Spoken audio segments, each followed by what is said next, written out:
Era pouco depois das 3 da manhã quando ouvi a batida. Não era o tipo de som que se confunde com vento ou com madeira estalando pelo frio da madrugada.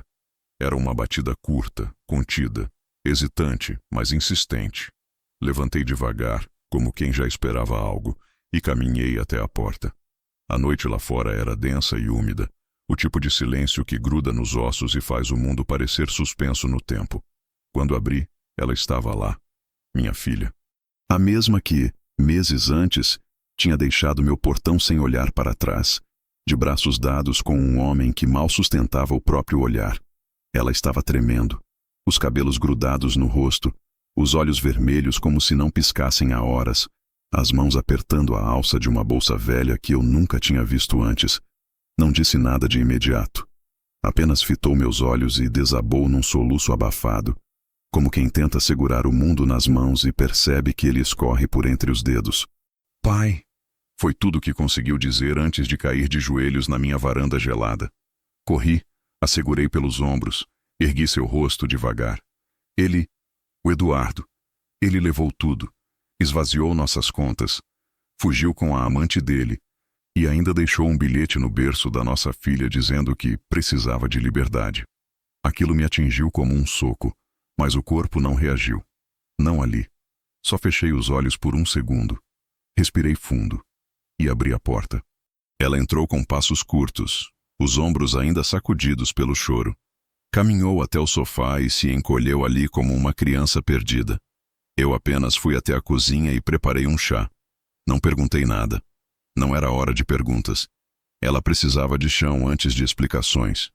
Me sentei à frente dela, entreguei a caneca, e quando finalmente ela conseguiu articular as frases, o que saiu foi uma avalanche. O Eduardo havia criado uma rede de mentiras ao longo de meses. Dizia que cuidava das finanças, que o dinheiro estava seguro, que os investimentos iam bem. Mas ela começou a notar que algumas cobranças estavam chegando atrasadas, que a conta conjunta tinha movimentos estranhos, que havia sumiços curtos e desculpas esfarrapadas demais. E então, ontem à noite, ao voltar do trabalho, encontrou a casa vazia.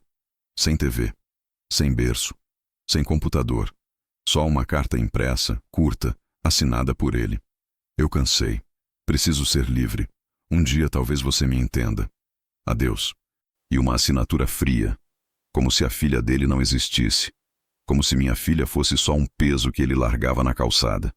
Eu ouvi tudo calado, mas por dentro o tempo já estava em contagem regressiva, porque eu já conhecia esse tipo de covarde. Já tinha visto esse mesmo padrão se repetir em outras décadas, em outras vidas. Só que desta vez era com a minha filha, e havia uma diferença.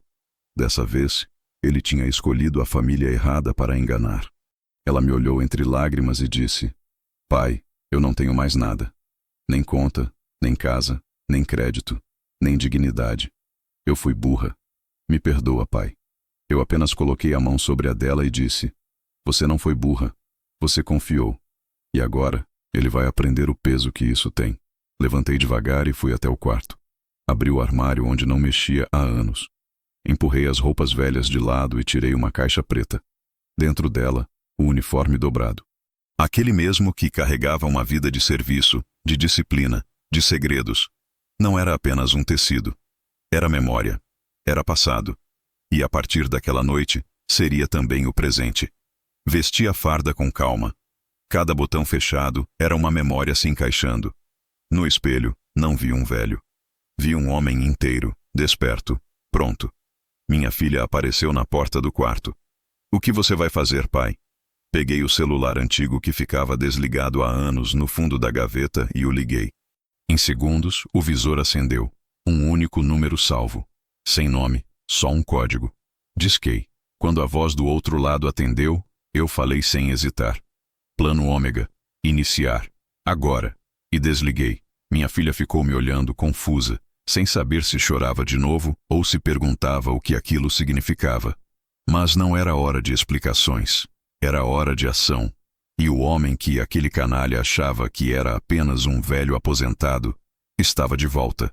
O peso do uniforme não estava no tecido. Estava no que ele representava. Quando vestia aquela camisa de colarinho duro e sentia o peso das insígnias encostando no peito, algo em mim despertou. Não como um impulso de vingança, mas como o reacender de uma missão interrompida. Eu não era mais só o pai da Marina, o avô da pequena Sofia, o viúvo silencioso que passava os dias cuidando do jardim e respondendo com um "tudo bem", quando me perguntavam se eu estava bem. Eu era novamente o Major Carvalho, da Divisão Especial de Contra-Inteligência, a voz que comandou operações sigilosas por décadas, o homem que muitos acreditavam estar aposentado e que estava, até agora. Minha filha ainda estava no corredor, sem compreender o que havia acabado de testemunhar. Seus olhos buscavam respostas, mas eu não podia entregá-las todas ainda. Nem para ela, nem para ninguém. Peguei a chave da caixa de aço que ficava dentro do meu guarda-roupa antigo, uma chave que eu não tocava há mais de 5 anos. E dentro da caixa, meu velho celular criptografado ainda estava lá, junto com 2 cartões SIM, um caderno de anotações à prova d'água e um pendrive envelopado em fita isolante. Estava tudo onde deveria estar, intacto. Pronto. Liguei o aparelho. Ele demorou mais do que o normal para dar sinal, como se até a tecnologia precisasse de tempo para se lembrar de quem eu era. Mas assim que a rede apareceu, disparei a segunda chamada. O número era outro, com um prefixo de fora do país. Esperei 7 segundos. A chamada caiu. Isso bastava. Era o sinal. Em menos de 5 minutos, 3 mensagens codificadas chegaram. Os mesmos símbolos, os mesmos protocolos que eu havia desenhado anos atrás. Era como andar de bicicleta depois de uma longa pausa. O corpo ainda se lembrava. Um dos símbolos confirmava: contato local reativado. Outro: rastreamento iniciado. O terceiro apenas dizia: olhos em Bogotá. Bogotá. Eu já suspeitava. Eduardo tinha negócios escusos ligados a importações, e uma amante que, segundo boatos que chegaram até mim meses atrás, era do meio artístico, com passagens frequentes pela Colômbia.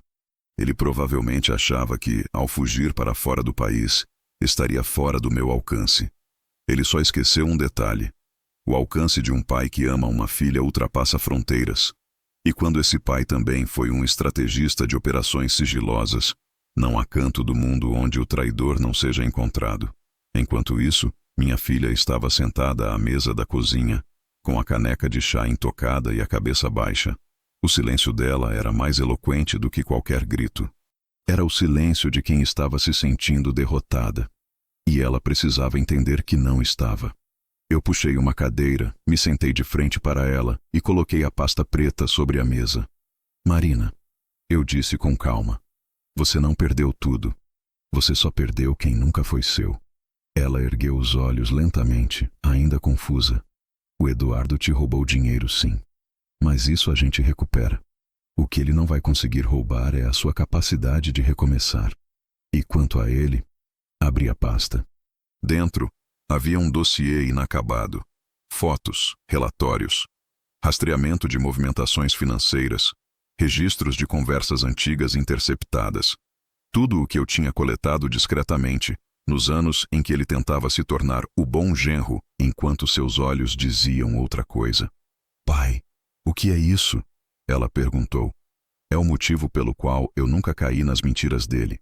E é por isso que, mesmo que você tenha caído, agora é hora de se levantar, porque nós vamos buscá-lo. E vamos derrubar tudo que ele construiu em cima da sua dor. Ela olhou para as fotos. Viu o Eduardo em lugares que ele nunca mencionou, com pessoas que ela nunca viu, em datas em que dizia estar em reuniões ou trabalhando até tarde. As lágrimas voltaram, mas dessa vez não eram de desespero. Eram de raiva. E essa raiva era um bom começo. Enquanto ela absorvia aquilo, meu celular tocou. 3 toques curtos. Era uma chamada de voz, com número oculto.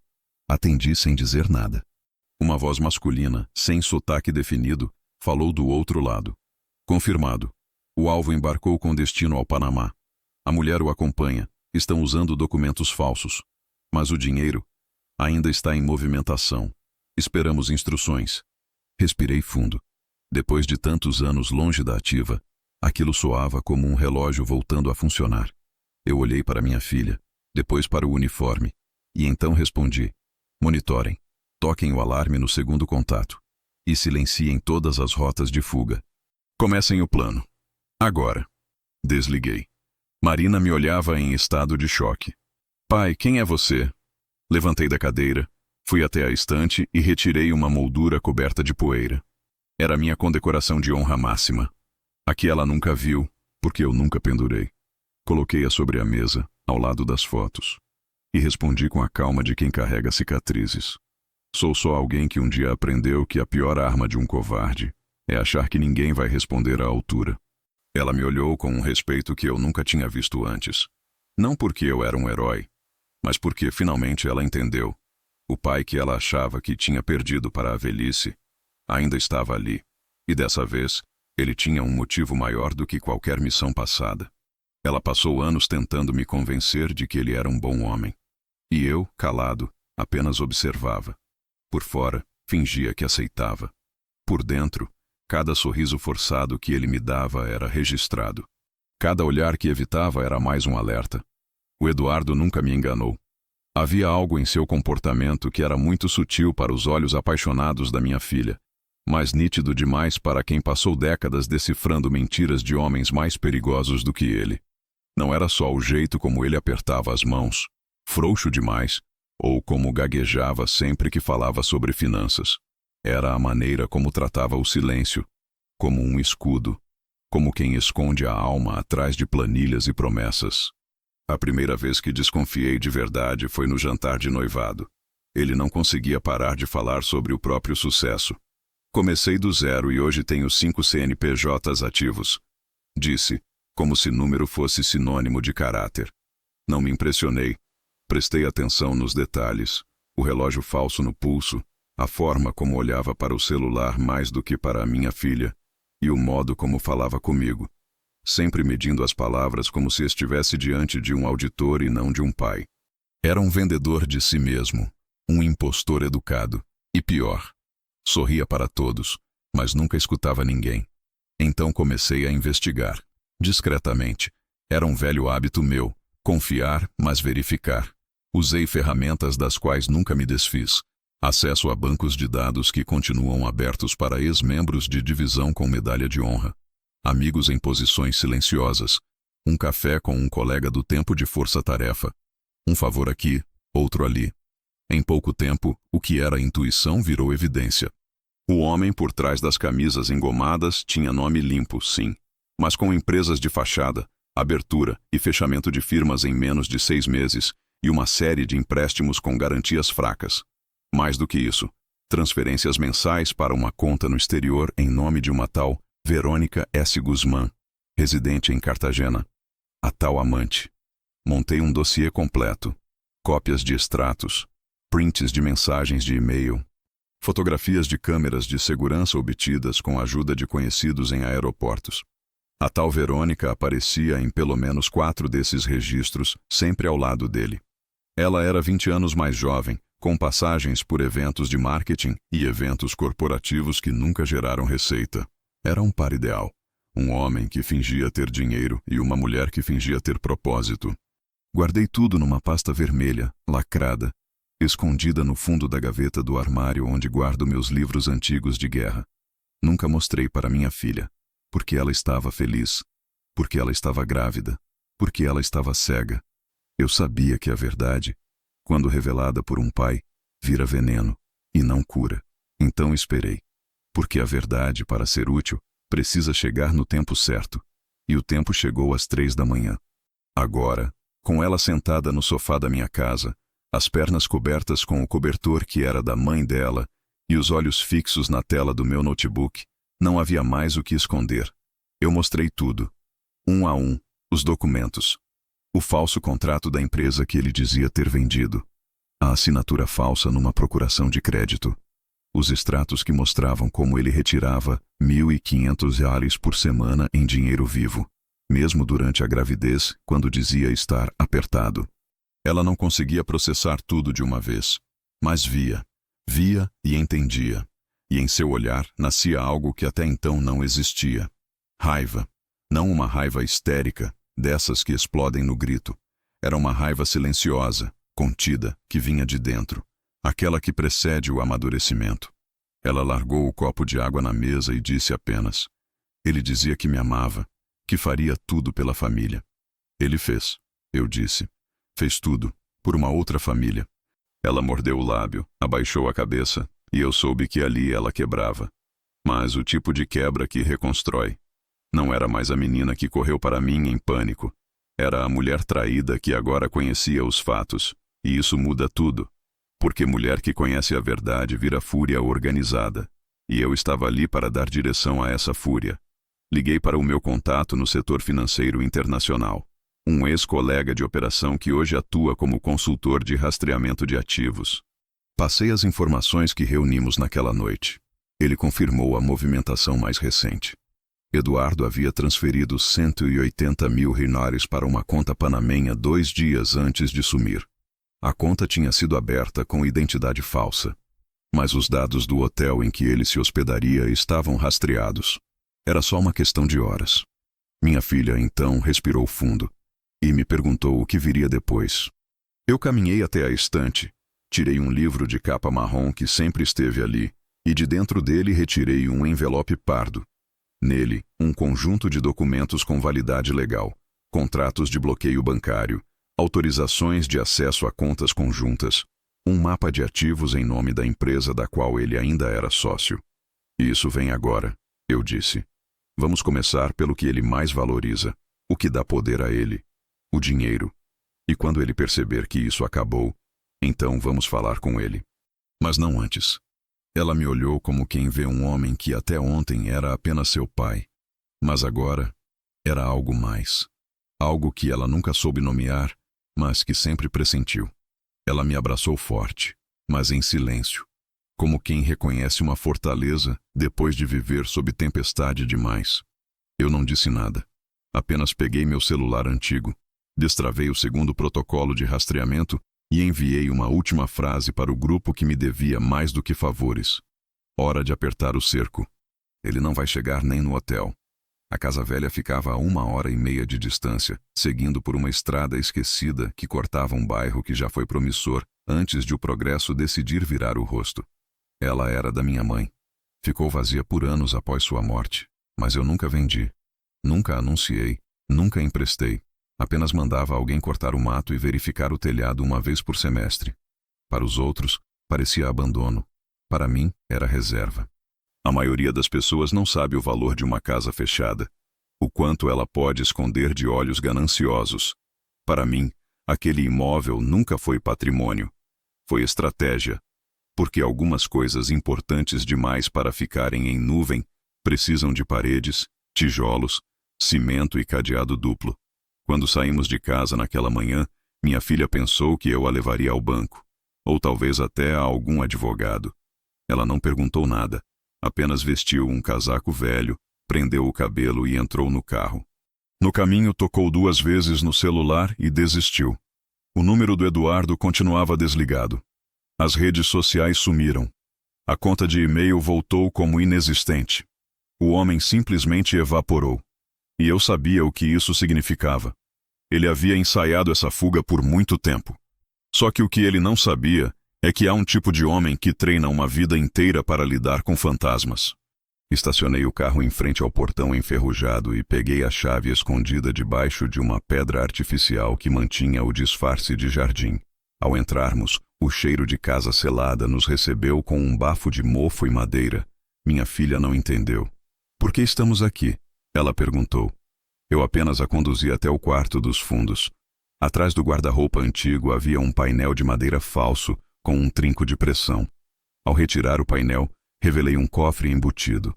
Um modelo antigo, de combinação manual, que ainda resistia a qualquer tecnologia que tentasse abrir por força bruta. A combinação era simples para mim. 3 datas. O dia que ela nasceu, o dia que a mãe dela morreu e o dia que deixei o serviço. Girei com calma. Ao ouvir o último clique, a porta se abriu.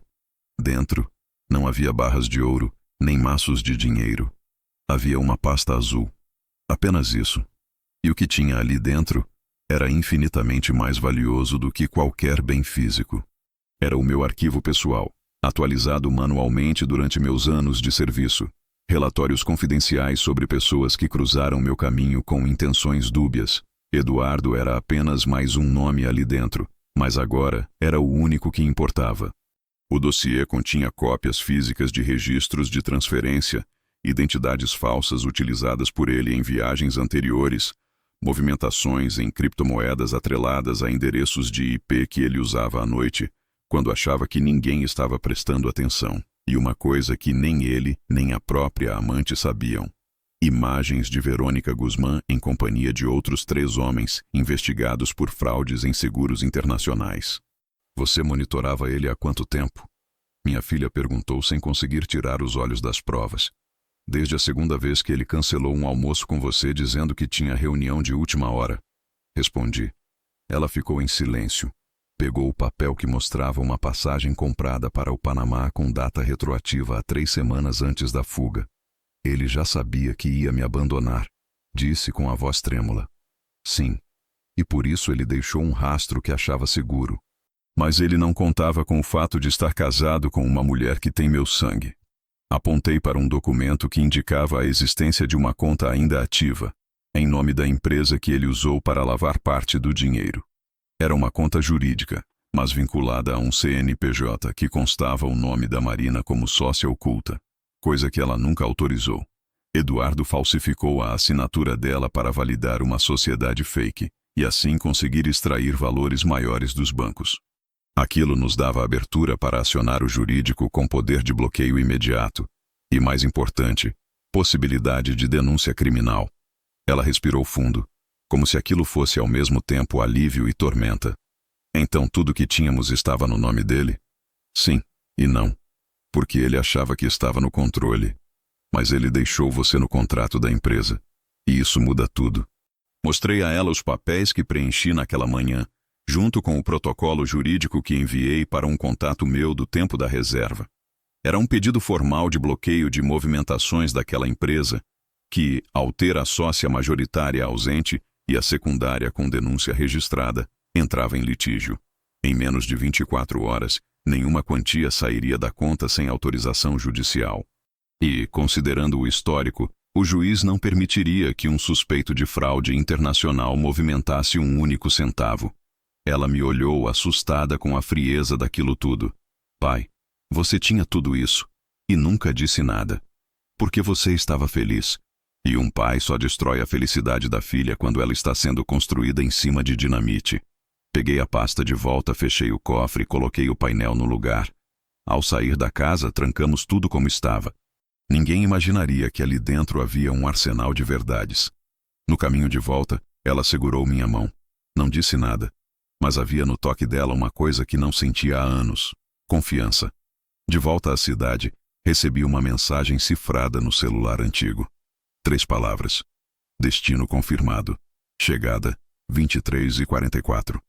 Era hora de agir antes que o Eduardo entendesse o tamanho da armadilha em que caiu.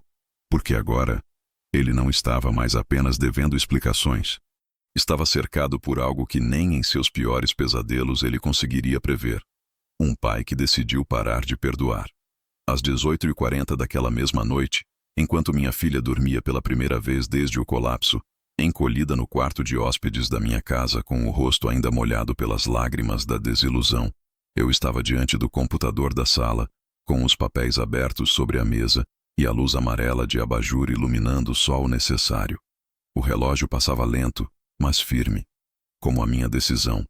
Eduardo achava que tinha vencido, que tinha fugido, que agora era apenas uma lembrança distante de um erro juvenil. Mas naquele exato minuto, ele ainda dependia do dinheiro que pensava ter tirado de mim e da minha filha. Ele ainda confiava nas contas, nos cartões, nos esquemas. Era esse o momento perfeito para o primeiro corte. A pasta que trouxemos da casa velha continha todos os dados que eu precisava. Informações de transferência, dados bancários, rastreamento de uso de cartão em lojas internacionais, além de cópias de contratos vinculando Marina como sócia não voluntária da empresa de fachada que ele usou para canalizar parte dos fundos. Esse era o detalhe mais poderoso. Juridicamente, ela era uma peça essencial no funcionamento da estrutura. Sem ela, tudo desmoronava. Bastava ativar o dispositivo certo, e eu o ativei. A primeira ligação foi para um ex-companheiro dos meus tempos de articulação financeira na divisão especial. Hoje ele atua como analista de risco numa grande instituição bancária que opera tanto no Brasil quanto no exterior. Nome limpo, reputação intacta, mas o mesmo homem que, em 1994, me tirou vivo de uma emboscada com 3 homens armados num beco em Arica, no Chile. Eu sabia que ele me devia uma. E ele nunca esqueceu. Carlos, preciso de um congelamento preventivo. Nome? Eduardo Cortez. Mas você vai encontrá-lo como sócio da Galveris Tecnologia Consultiva, CNPJ, final 84709. Quem é a sócia majoritária? Marina Cortez, minha filha. Assinatura forjada. Já enviei a denúncia e a queixa-crime. Está no sistema. Comprovante? Acabei de te mandar no e-mail seguro. Em quanto tempo precisa do bloqueio? Antes das 23 horas. Houve uma pausa. Vou precisar acionar 2 permissões, mas consigo. Um detalhe. Tem cartão vinculado em uso agora. Última transação foi em um restaurante no aeroporto de Tocumen, no Panamá. Cancele tudo. Entendido. Desliguei. A próxima etapa foi ativar o protocolo B17, um modelo de denúncia internacional sobre movimentações suspeitas envolvendo identidade falsa e apropriação de verba conjugal em fuga, uma das brechas que aprendi a explorar em investigações civis. Um grupo de advogados que atua em parceria com a divisão financeira que ajudei a fundar anos atrás, ficou responsável por abrir o processo de contestação da sociedade empresarial.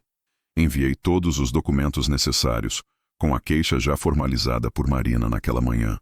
O tempo estimado de bloqueio, 4 a 6 horas. Mas com os contatos certos e a pressão adequada, eu sabia que seria muito antes disso. Às 21h17, recebi a primeira confirmação. Conta principal da empresa congelada por indício de fraude contratual. Às 21h45, o cartão vinculado ao CNPJ foi negado em uma tentativa de compra numa loja de joias no próprio aeroporto panamenho. Às 21h46, recebi a notificação de tentativa de compra recusada, titular presente. Isso era tudo que eu precisava. Eduardo estava na loja com a amante ao lado, tentando impressioná-la pela última vez antes do voo. Mas ele não sabia que aquela tentativa seria registrada como localização precisa e que naquele momento alguém no Panamá já estava aguardando a confirmação para atuar. Meu telefone antigo vibrou. Era uma mensagem de voz cifrada. A voz era de uma mulher, calma, firme. Alvo identificado. Confirmamos movimentação suspeita. Plano Alfa autorizado. Em 13 minutos o acesso ao lounge VIP será negado. Voo retido. Vocês serão notificados com imagem em tempo real. Boa sorte, general. Eu me recostei na cadeira. Olhei para o teto por alguns segundos, sentindo o peso de um nome que há anos ninguém me chamava. General. Não major. Não senhor. General. Porque no fim das contas, foi isso que me tornei quando decidi não aceitar promoções formais. Um estrategista de retaguarda. Um homem que comanda de onde ninguém vê. Voltei ao quarto e encontrei minha filha sentada na beirada da cama, com o rosto coberto por uma expressão vazia. Alguma notícia? Ela perguntou com a voz fraca. Não ainda, eu respondi. Mas amanhã, ele vai acordar em um mundo diferente. Ela assentiu com a cabeça, mas eu sabia que ainda não acreditava. Era difícil entender o tamanho da engrenagem que eu havia ativado, mas logo ela veria. Porque a dor de ser traída estava prestes a ser substituída por algo ainda mais poderoso. O gosto amargo de ver o traidor ser engolido pela própria armadilha. Às 23h04, recebi a imagem. Eduardo de pé no balcão do aeroporto, com a cabeça abaixada, ouvindo a voz do atendente dizer que o cartão não funcionava. Ao lado dele, Verônica bufava com impaciência. A segunda imagem veio logo depois. Segurança sendo chamado. E por fim, a foto mais importante de todas. O rosto dele, finalmente olhando para o lado certo da verdade. Para o vazio. Para o colapso do próprio plano. Enviei a imagem para o e-mail da Marina com uma única palavra no assunto. Começou. E no corpo da mensagem escrevi apenas: você não perdeu nada. Ele é quem perdeu tudo. A casa estava em silêncio quando ela desceu as escadas. Eu já estava na sala, diante da mesa de jantar, com a pasta aberta, todos os documentos organizados em pilhas. Identidade falsa, extratos bancários, imagens do aeroporto, contrato da sociedade forjada, tudo em ordem milimétrica, como um dossiê preparado para a apresentação de alto escalão. Não era apenas sobre o Eduardo. Era sobre mim, sobre quem eu fui, sobre o que escondi dela todos esses anos. E por quê? Não bastava expor a queda dele. Era preciso revelar também o peso que eu carreguei até ali. Minha filha merecia saber que o pai que ela achava que conhecia era só a superfície. E que por trás daquela superfície havia um homem que, até hoje, operava em silêncio pelo bem dela. Ela parou no batente da sala e ficou observando por alguns segundos antes de se aproximar. Trazia no rosto aquele tipo de serenidade que só aparece quando o sofrimento começa a dar lugar à lucidez. Sentou-se devagar. Não perguntou nada. Apenas pousou os olhos sobre os papéis. "Essa imagem do aeroporto é de hoje?" Ela perguntou. Assenti. Recebi às 23h04. Os cartões dele foram cancelados às 21h45. 3 minutos antes da compra de uma joia de $5.200 para Verônica Guzmán. A compra foi negada, e junto dela, a fuga. Ela desviou o olhar e engoliu seco. "Ele mentiu o tempo todo, não é?" "Mentiu desde o primeiro dia. Só que eu sempre estive um passo atrás dele, o suficiente para não assustar você. Mas agora não há mais motivos para guardar nada." Peguei um envelope maior, até então fechado, e deslizei sobre a mesa. Ela abriu com cuidado. Dentro havia cópias de missões que realizei nos últimos anos antes da aposentadoria. Operações financeiras de rastreamento de lavagem de dinheiro, colaboração com órgãos internacionais, desvios detectados em grandes empresas disfarçadas de startups. Todos os alvos tinham o mesmo perfil do Eduardo.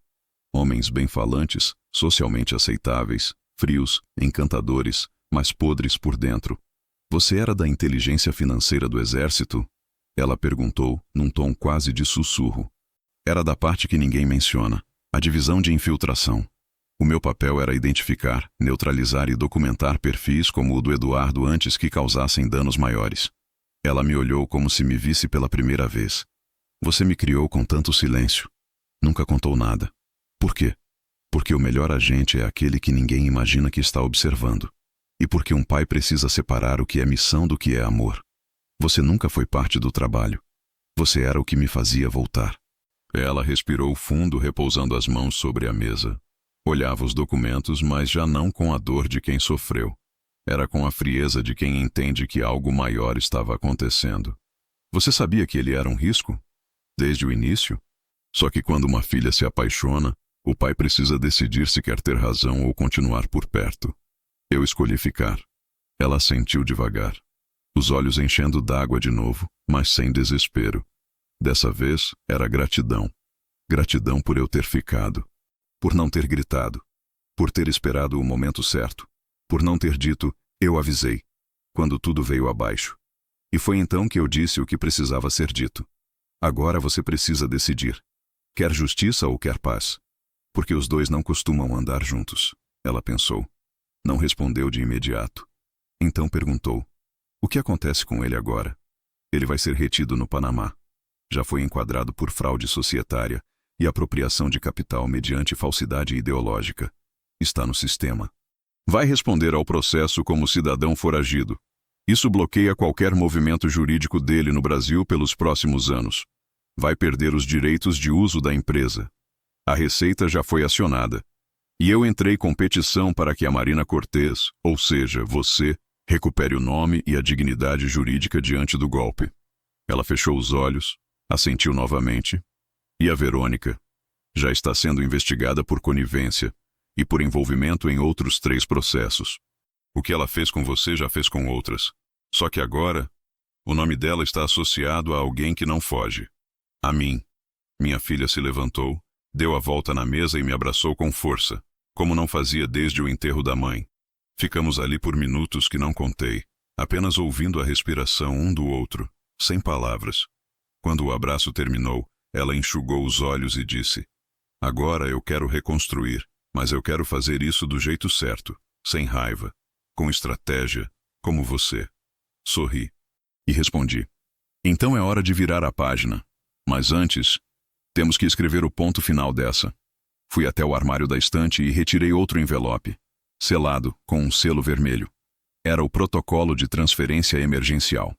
uma ferramenta que permite a movimentação de ativos congelados para contas controladas pelo Estado em caso de crime comprovado, o que significava que, em até 72 horas, parte do dinheiro ainda disponível poderia ser revertida diretamente para a Marina como compensação emergencial. Não era tudo, mas era o suficiente para começar de novo sem pedir nada a ninguém. Você vai assinar? Ela perguntou, olhando o papel. Você vai. Esse dinheiro é seu por direito, não por vingança. Ela pegou a caneta.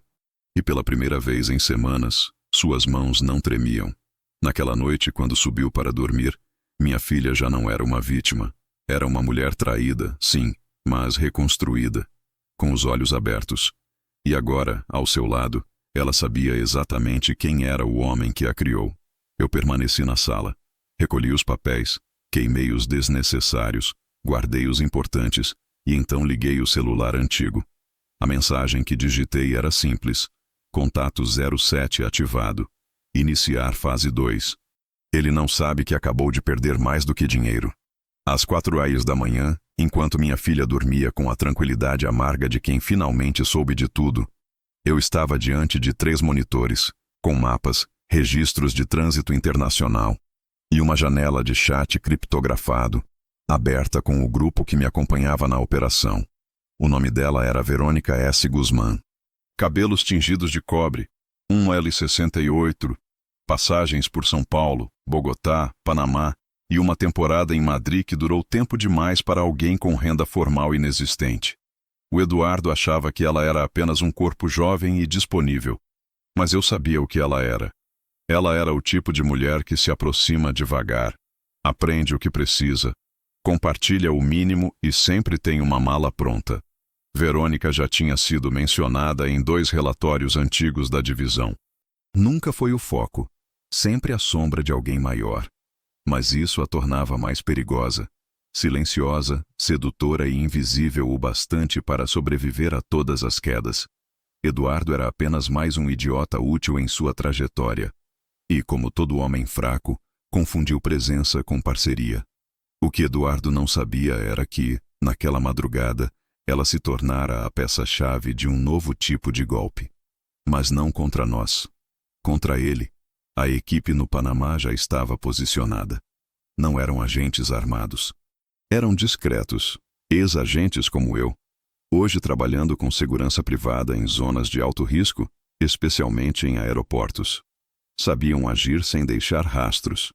E tinham recebido uma missão muito clara: seguir Verônica, interceptar o que fosse possível, garantir que nenhuma imagem comprometesse Marina e, principalmente, impedir qualquer tentativa de novo saque ou fuga emergencial. Às 6h13, recebi a confirmação. Ela saiu do hotel onde estavam hospedados após a confusão no aeroporto da noite anterior. Eduardo ficou. Segundo o recepcionista, se recusava a sair do quarto desde que o banco congelou tudo e ameaçou chamar a polícia. Verônica, por outro lado, estava impecável, com a mesma mala que levou na entrada e um novo par de sapatos. Ela não chorava, não corria, não tremia. Ela apenas andava e ligava. Muito. A rota dela nos levou até o terminal internacional. Entrou pela ala leste, onde se concentram os voos para a Europa, mas não comprou passagem. Entrou com um cartão de identificação de colaboradora de um evento de moda. Nome diferente, sobrenome idêntico. Pseudônimo. Falso, mas funcional. Passou pela segurança com um crachá com selo válido. Só que o selo fora gerado por uma gráfica que tínhamos sob vigilância há anos. Ela estava tentando sumir, como sempre. Foi aí que ativamos o plano improvisado. Gerar uma distração que obrigasse Verônica a passar por uma verificação manual. Isso se faz com um alerta anônimo de bagagem suspeita em determinado portão. Um truque antigo, mas eficaz. Em 5 minutos, a área onde ela estava foi evacuada.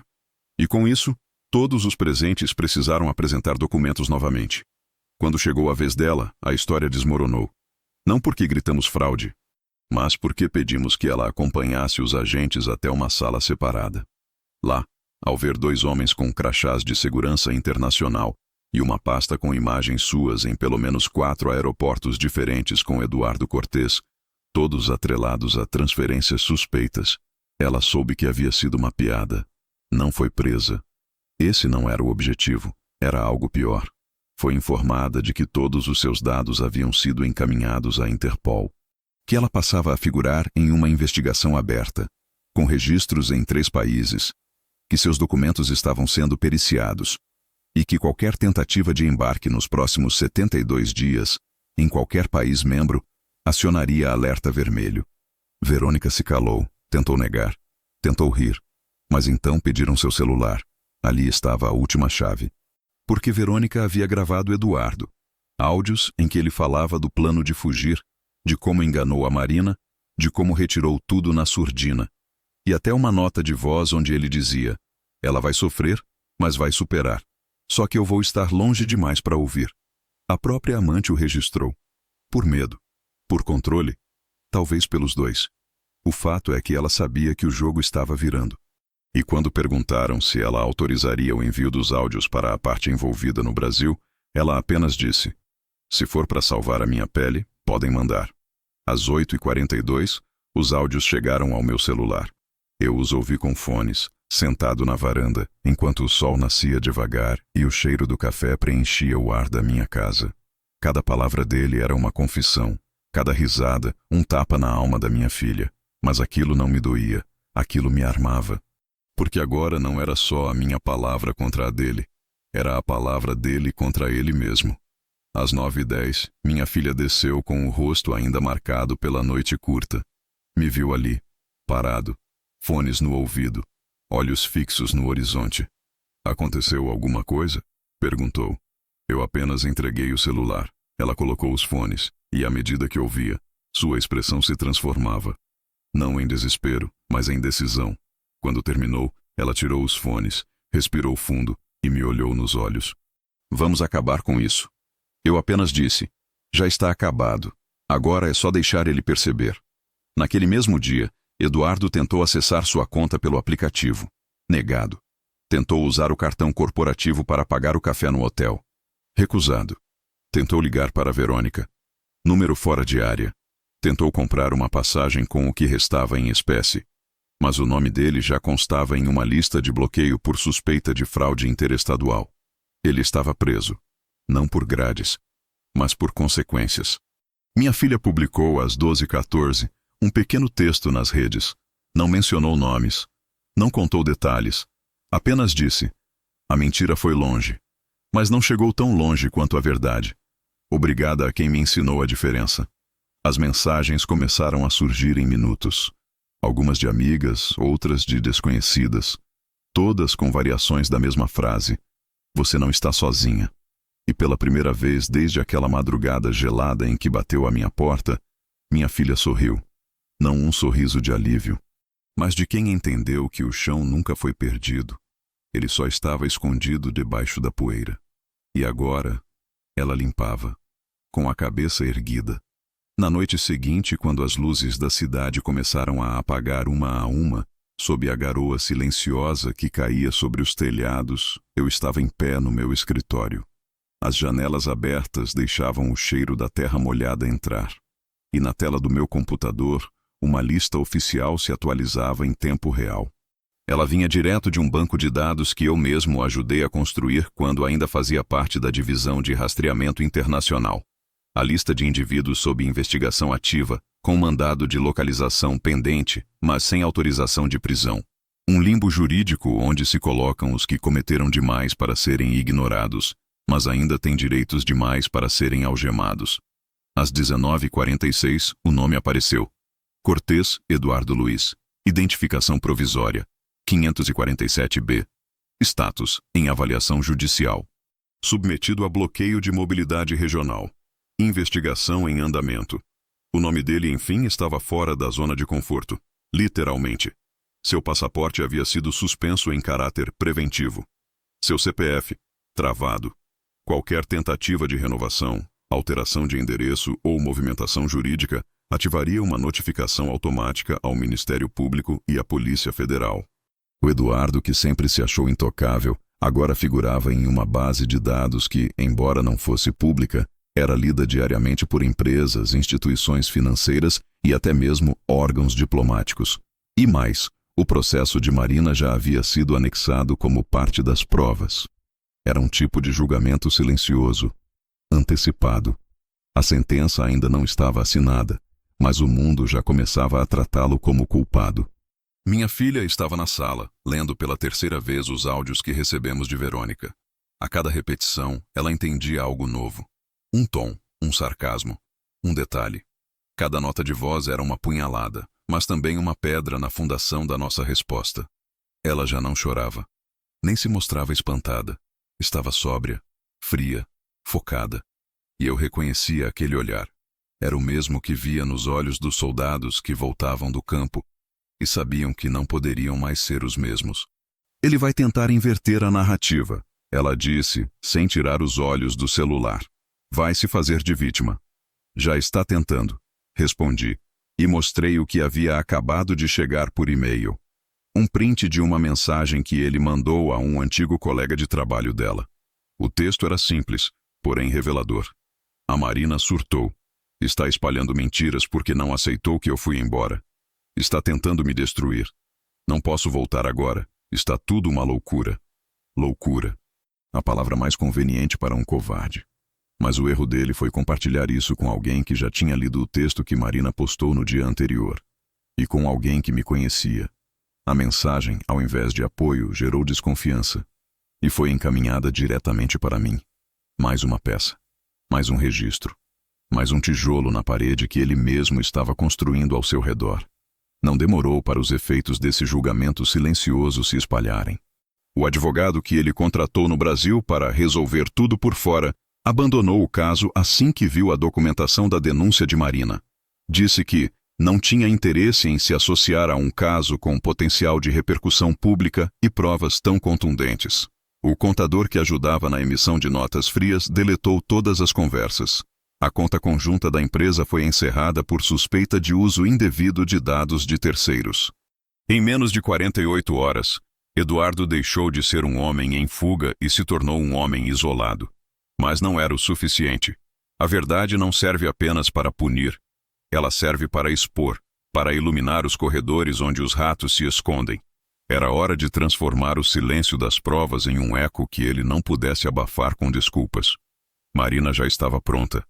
Ela havia conversado com uma advogada, uma mulher jovem, afiada, conhecida por pegar casos de violência patrimonial e transformar em campanhas públicas.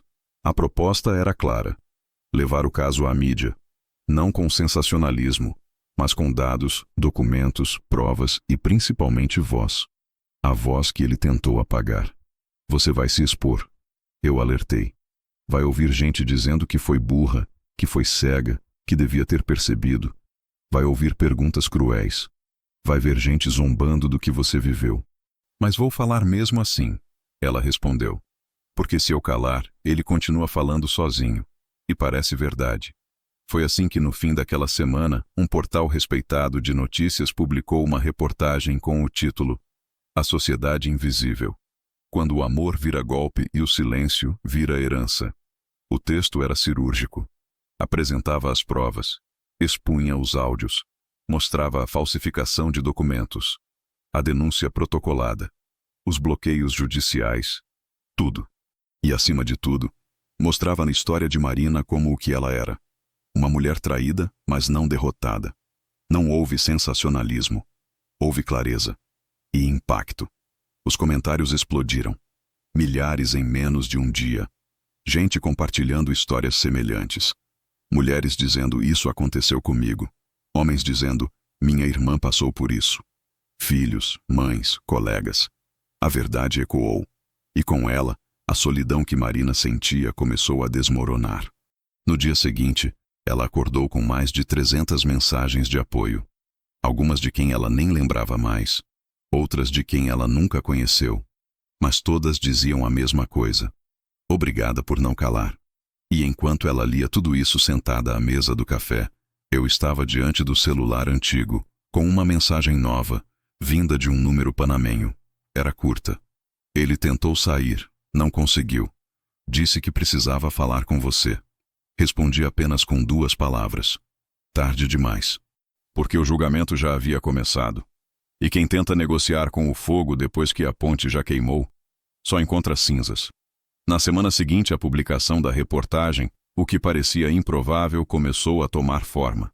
Minha filha, ainda com os olhos marcados por noites mal dormidas e dores difíceis de nomear, começou a reconstruir, não como quem tenta esquecer, mas como quem aprendeu a andar entre os destroços sem se cortar. E não havia pressa. Cada passo que ela dava era com firmeza, como se os escombros da vida que teve com Eduardo fossem, agora, apenas parte do chão que sustentava a mulher que ela estava se tornando. A primeira coisa que fizemos foi ir até o antigo apartamento deles. Estava vazio, judicialmente lacrado, aguardando decisão sobre a partilha da empresa fraudulenta que financiava o aluguel. Mas havia um item ali que pertencia apenas a ela: o berço da Sofia. Quando entramos, havia silêncio, poeira e um leve cheiro de abandono. Marina parou na porta, respirou fundo e entrou. Seus passos ecoaram como uma despedida contida. Ela não chorou. Caminhou direto até o quarto da filha, encostou os dedos na madeira clara do berço e ficou ali por um tempo. Quando se virou para mim, disse apenas: "Vamos levar." Coloquei o berço desmontado no carro, junto com 2 caixas pequenas que ela havia deixado para trás. Nelas estavam as roupinhas da Sofia e um álbum com as primeiras fotos. Nada mais. O resto, segundo ela, podia ser queimado. Aquela casa já não guardava nada de verdadeiro. Naquela mesma tarde, fomos visitar um novo imóvel. Um sobrado simples, com 2 quartos, janelas grandes e uma luz natural que invadia tudo como se a própria casa respirasse esperança.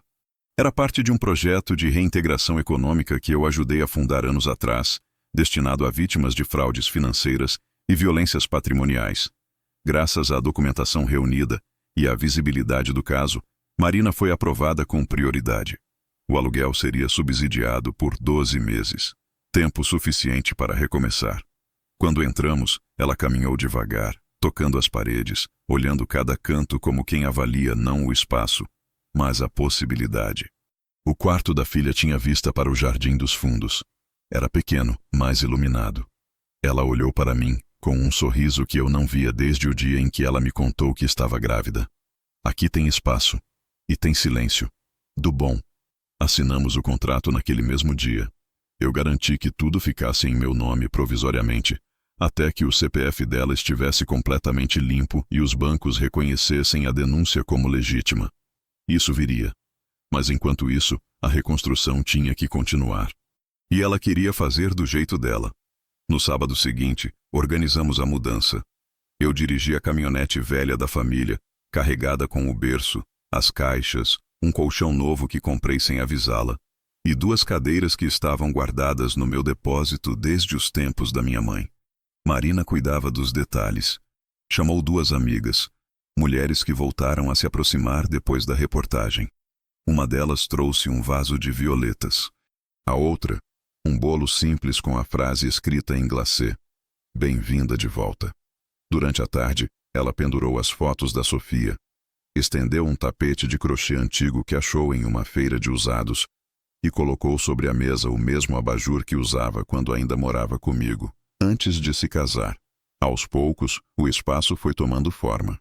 Mas o momento que mais me marcou foi quando ela abriu uma das caixas e encontrou, dobrada cuidadosamente, a manta que a mãe dela havia feito à mão, anos antes de morrer. Ela a pegou, pressionou contra o peito e disse: "Ela também voltou para casa."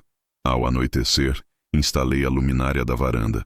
Marina trouxe um bule de chá. Nos sentamos ali, ela e eu, em silêncio. O céu estava limpo e o som da cidade parecia mais distante do que de costume. Quando a primeira luz se acendeu dentro da casa, aquela do corredor entre os quartos, senti algo no peito que não era dor. Era alívio, como se, finalmente, a escuridão que cercava a vida da minha filha estivesse recuando. Não sumido, mas recuado o bastante para que ela enxergasse onde pisar. Naquela mesma noite, ela recebeu uma notificação no celular. Era da Justiça Federal. A denúncia havia sido formalmente aceita. O processo contra Eduardo seria aberto, e Marina seria reconhecida como parte lesada e coautora de fraude involuntária. Isso significava que, juridicamente, ela deixava de ser apenas a mulher abandonada e passava a ser vítima protegida por lei. O nome dela voltaria a ter crédito, respeito, segurança. Ela me mostrou a mensagem com os olhos cheios d'água. Você ainda acha que eu posso ser feliz de novo? Eu respirei fundo, olhei para dentro da casa e disse: você não perdeu sua vida. Só descobriu que estava vivendo a de outra pessoa. Ela sorriu. E pela primeira vez em muito tempo, não parecia estar sorrindo por sobrevivência, mas por escolha. Na manhã seguinte, instalei as trancas novas da porta e deixei com ela a cópia da chave. E antes de sair, deixei um envelope sobre a mesa.